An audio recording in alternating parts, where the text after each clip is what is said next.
La façon dont une personne anxieuse aime est souvent mal comprise.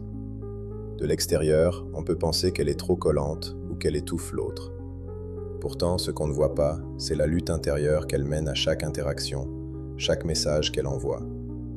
Avant d'appuyer sur Envoyer, elle a probablement réécrit son texte plusieurs fois, se demandant si ses mots sont justes.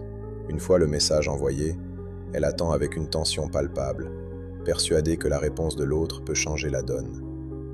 Chaque silence devient un moment de doute, un tribunal intérieur qui la pousse à remettre en question sa valeur.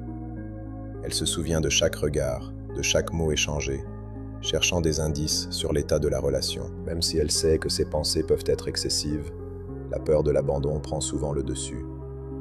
Elle surcompense en anticipant les besoins de l'autre, se mettant en retrait pour éviter le conflit.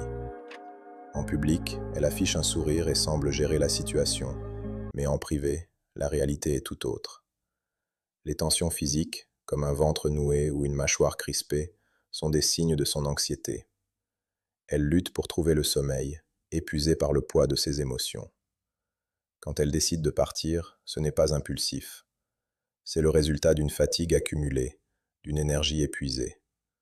Son départ est silencieux, marquant la fin d'une lutte intérieure. Dans mon livre, j'explore ces mécanismes émotionnels, car comprendre la façon dont nous aimons peut être la clé pour éviter de se perdre dans l'amour.